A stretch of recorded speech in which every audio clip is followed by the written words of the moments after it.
have now been pushed to the fringes, talking about and believing and espousing the belief that Nigeria truly should be one.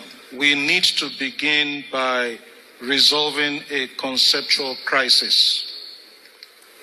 What do I mean by a conceptual crisis? Quite often when we speak about Nigeria, we collapse the distinction between country, state, and nation.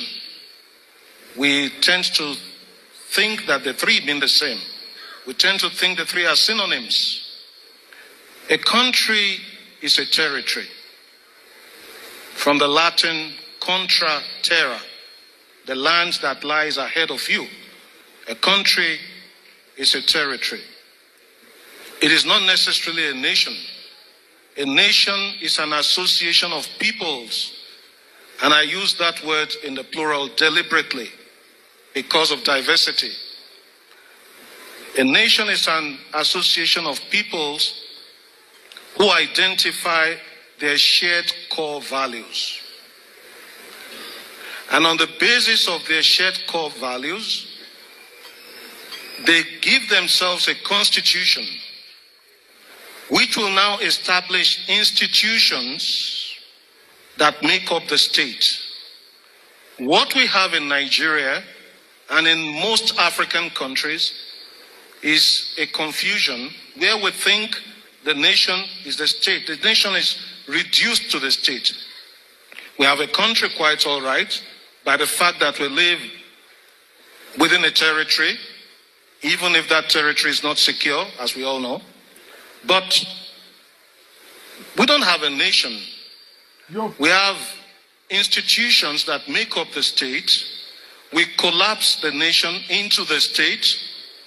If you look at our constitution, section 2 of the current constitution, and you don't find this in the 1963 constitution, it ascribes sovereignty not to the people but to the state.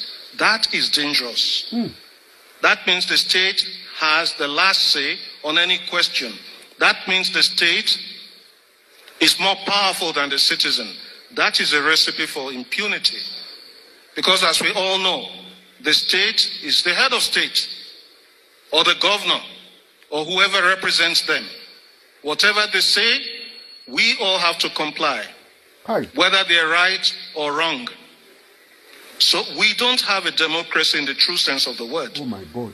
And until we have that, until we build a nation, we can't even talk of unfinished greatness. And I have to make a critique of the title of Governor Fayeme's book. It presupposes that there is a project that is unfinished. I am saying we have not even started the project. Oh my God. And we need to stop deluding ourselves. What are our shared core values? What are the things that bring us together, apart from the super egos? You know, when I had this experience, 2013, I was visiting a place called Do in Plateau State. The Plateau State governor is here. I got to Do the Friday before the Nations Cup final between Nigeria and Burkina Faso. And there was tension everywhere. But on Sunday night, when Nigeria won the game, the final match, the tension dissipated.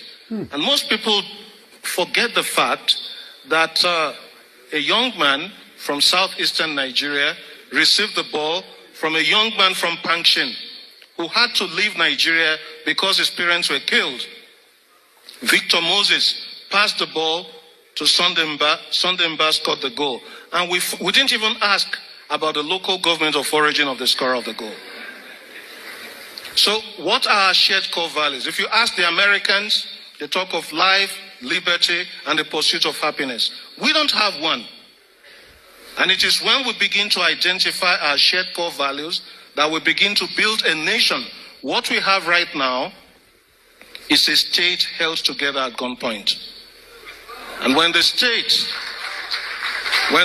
begins to oppress the citizen, there'll be cries of marginalization, there'll be secessionist and separatist agitation, there'll be insecurity. Now we have set up Nigeria to be a place where the state is more powerful than the citizen, and the state is oppressive.